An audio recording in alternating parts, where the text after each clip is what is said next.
Well, I'm really excited to talk to you guys, and I'm really excited. There have been a lot of great presentations. And I want to talk to you about something that's very exciting to me personally. We live in an era that's more connected than any time in history, and yet, ironically, we seem more and more isolated than we've ever been.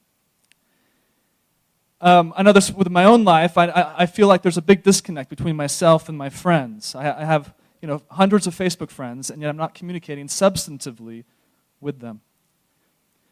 And so there's a big challenge. There's a big challenge in communication, and one of those challenges is that how do you involve many people, many friends, into an interesting, in-depth conversation?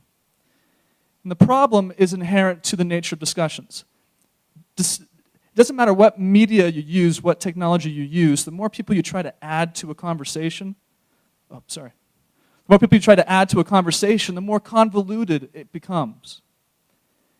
But if you can manage to solve that problem, that single problem, and there are plenty of other problems that make this task challenging, but if you can solve that problem, then you can open up an entirely new field in communication.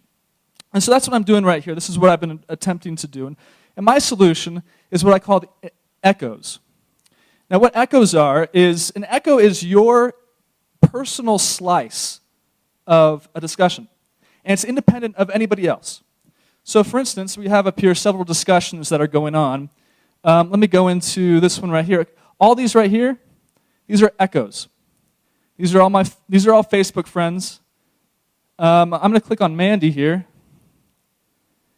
And I can see her echo. Now, so what is an echo? An echo is all the questions that you are either responding to, that you've posed, or that you are following relative to this discussion of your profession. So here, she answers several questions, and it reads somewhat like a blog, like you're reading an interview out of a interesting magazine.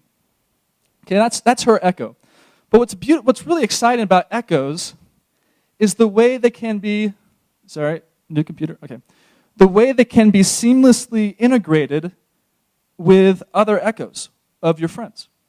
So for instance, here is, let me go to, here's my echo of the conversation. Here's an interesting question. In what specific ways, positive or negative, has the rapid advance of technology affected you and your profession? And I go on and answer that. Oh, and there's somebody else has answered this question, so let me click on that. This is now the question view. Now we're looking at the row of data. We're combining all the echoes, all the responses to this one specific question, and I can read all these responses. Okay? And so echoes get very interesting because the more, it doesn't matter when you respond to a question. It can be 6 months from now. It doesn't matter because echoes allow the conversation to go on continuously. And because of echoes, because of their nature, what you have is an incredible mixture that allows for explosive viral growth. See what happens when you respond to a question on Echoin, you have the option to post it to Facebook. Now, we all know that Facebook isn't very good about having a lot of depth. We see a lot of videos, we see a lot of photos, we see a lot of quotes, but we don't get interesting responses to interesting questions. And so you respond to a question on Echoin, and it shows up on your newsfeed, and it's really exciting to people. It's fun we're looking at the back-end data, and the click-through rate is very good. We're excited about this. And so that's really what it comes down to. I'm trying to think of what else I could show you here. There's a lot of things. But ultimately, what it comes down to, I'm just so excited how this affects my life personally. It's been very interesting to learn about even my family, things I've never known. Because again, there's so many limitations to the way we communicate. But if you can, I'll use a quick analogy. Okay, I love this analogy. If you can imagine a reservoir, a dam, and a spillway. The reservoir is everything that's you, your thoughts, your opinions, your beliefs, everything. The spillway is everything you share with others. And the dam is everything that prevents you from sharing more. Now, all these technology companies are focused on how can we divvy up the spillway, but I'm concerned with the dam. And the dam, whoever can bring that dam down can open a flood of communication. And that's what I'm hoping to do. So you can welcome to check it out. Thank you.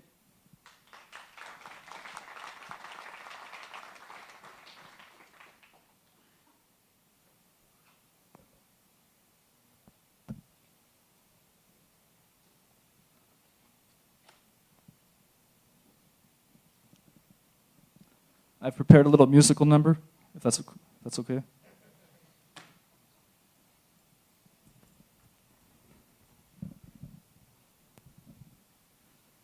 Talk to me about who your target market is. How are you going to... It seems like it's a little bit time-consuming, and in today's age, we're being pulled in millions of different directions to spend our time. Absolutely. Pretty much everyone who's kind of fed up with Facebook is my target market. Well, you think of that very issue of wasting time. I think it's an interesting one. I think it feels like you're wasting time when you're dealing with the minutia. But when you're dealing with substance, I don't think it feels like a waste of time. I mean, it might take time. It is time. You don't have to sit here and read everybody's responses to all these questions. You can filter this data. It's actually really cool. There's a lot of different ways you can organize the data. Let's say you wanted to just see the echoes of, I don't know, just my family, Then I can just trim the data down, and now only only their echoes are included. And so I can just read them. So it's no more than wasting your time reading an article in the news or on Yahoo. It's the same kind of idea, only this is substance, and it builds your relationship with others. So it seems like right now when it's smaller, it'd be easy to find really interesting questions. But when it becomes really big and there's millions of users, hopefully, I think it's a great idea. How are you going to be able to sort through, all the kind of white noise and even find, okay, I'm interested in 3 or 4 different discussions, echoes as you call them.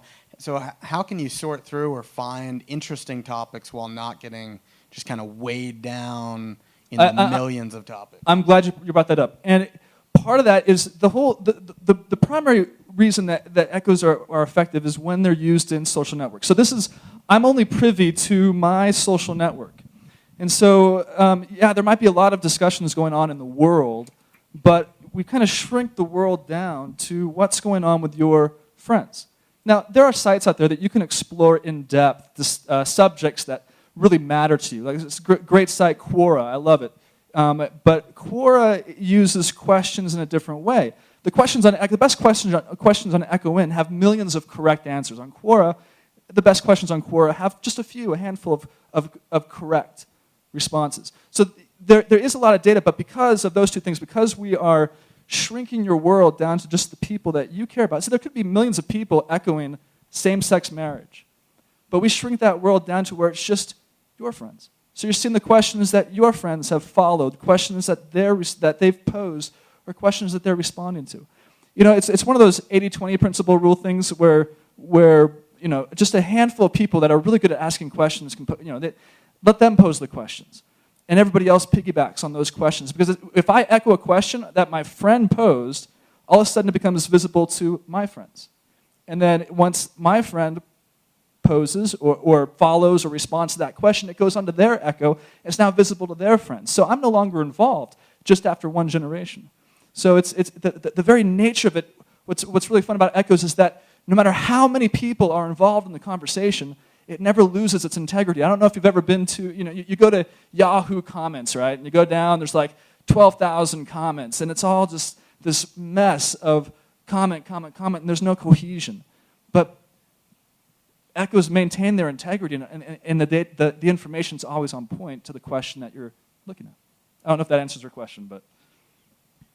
So it looks like you're using Facebook to pull your users from right now. Do you have tie-ins to other social networks for users, or how do you plan to build your user base? Right now, the primary method is via Facebook, so primarily through the posting on friends' news feeds. And I think that it's very promising what that's yielding. I would like to ultimately integrate with other social media channels, but right now it's pretty heavily tilted toward Facebook just by the nature of I only have so much time. I got another question for you. Yeah. Along with his question, So let's be honest, like a lot of us have stupid friends, right? So what happens when my friend says, "Hey, what's the better something that I'm not even interested in?" How do I like keep myself from being involved in that echo? Fantastic. Yeah, that's a great question. There are some, just real quick, there are some admin, we try to, I hate to use the word police, but we do try to manage what's being portrayed on the site. So for instance, a subject and a question has to be first approved before it's authorized for the responses to be posted to Facebook. So your friend can still pose stupid questions, but hopefully it dies with that and nobody cares and doesn't follow up with that. It doesn't echo out, if you will. I'm sorry? I love it. Awesome. Anyway, thank you for your time, guys. Appreciate it. Nice work, Joshua. Very nice. So Joshua jumped up at the last second because we had somebody that bailed out, and on top of his laptop getting stolen last night, I think he did a good job. So, nice work. All right. We've got one more.